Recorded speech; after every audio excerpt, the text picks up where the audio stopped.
Right, we are back at basefan.com and we've got another classic. So here is a Mercedes Sprinter. It's about a 2001, so this is just around the time where this particular shape came out. It's got the 2151cc engine. And yeah, they're a proven product and highly desirable. This one was actually owned by the Irish Library Service, or a library service from Ireland, and they've owned and operated it and maintained it from new. Now this is where it gets interesting. Guess how many miles it's done, because this is going to blow your mind. This vehicle has only done 16,883 miles. So as a result, you know, it's yeah, if you can look past the mud on the floor there, this is about as good as they get, really. You know, you've got an axle, you've got a gearbox, you've got an engine that's, you know, pretty well known for realistically getting to like 400,000 miles without really any issues. So it's definitely a desirable vehicle. The thing that lets this model down, as you're probably aware, is rust and corrosion.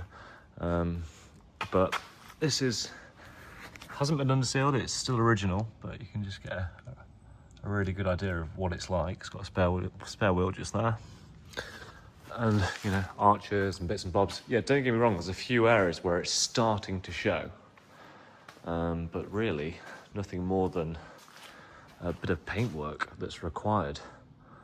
Now, from new, it never had use of the side loading door.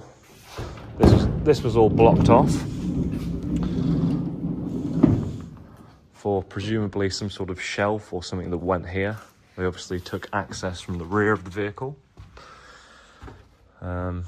It's got a really cool captain seat in the front, this is the first edition Mercedes Sprinter kind of seats, you can see, and yeah, they went as far as getting it matching for this custom passenger seat, and obviously the belt is within the seat as opposed to being on the pillar here.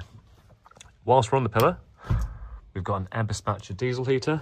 That's obviously located somewhere really odd,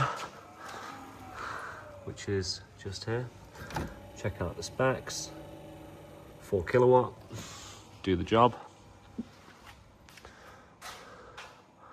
Now I know this vehicle's done really low miles, but there's a good chance that night heater's had some fair use. Just come round.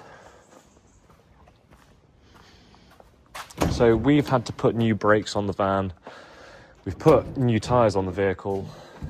It's obviously had a service.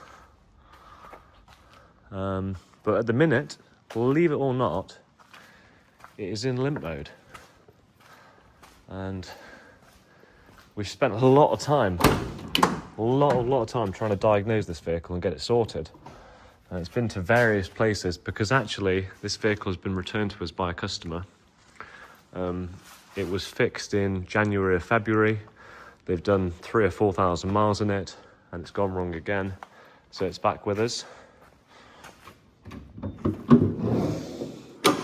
It's had all sorts of sensors going on it, but hasn't really helped it out. Even though on these older engines, there's a lot fewer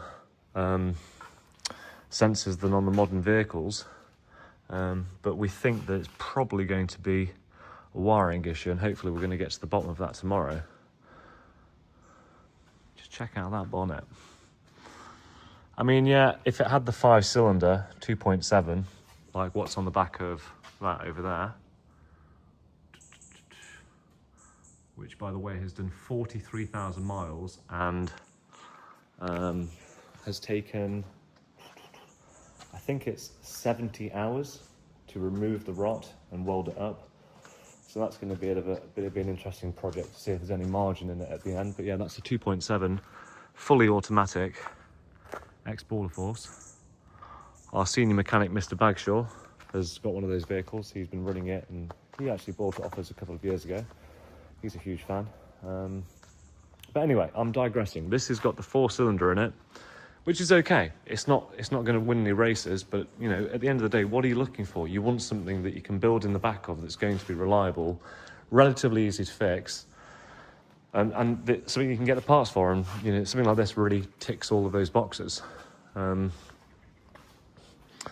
Would have loved it even more if it had in-cab air conditioning, but yeah, you can't win them all. But yeah, check out the dash. These are usually broken. I mean, how many of these? Oh, there we go. We've got a broken vent there.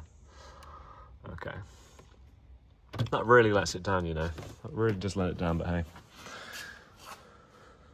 Check out the doors and the bits and bobs. Yeah, it's a tremendous bit of kit. This might very well be coming back on the market. I'm in a pretty unusual circumstance with this vehicle because it was actually purchased in either October or November of last year. I think it only had about 11,000 miles on it when we first got it, and I think what was it at the start? It was near 17,000 miles. So it's almost had, you could say, a third of its life or a third of its driving was done in the last sort of 12 months.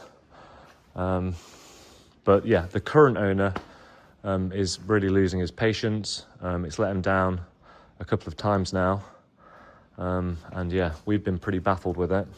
It has been to a few other places as well. But I do have a specialist coming over tomorrow that I've known for many, many years, and he is just the busiest bloke of all time. It'd be good to see him again, and I just think that he might just have it. So yeah, who knows? This might be coming on the market. If someone's looking for a long wheelbase, 3.5 ton van, you're probably not going to get much better, you know? I mean, I wonder what a vehicle like that's worth. How would you even be able to value a vehicle like that? They just don't make them like they used to. I've just come back from the NEC Blue Light event, and I was checking out the latest ambulances and vehicles that were coming through, and basically all the character's gone, all the fun's gone, because they're all just wet belt driven vehicles. And you'll see vehicles that are shaped like a Fiat Ducato, a Peugeot Boxer or a Citroen Relay, but they're actually a Toyota. So yeah, it's a crazy world we're going into, and I've got a lot of time for these old vans, and I think you should too. All right, thanks for watching. Right, I've seen it all now. This is a Toyota Ducato Pro Ace Max.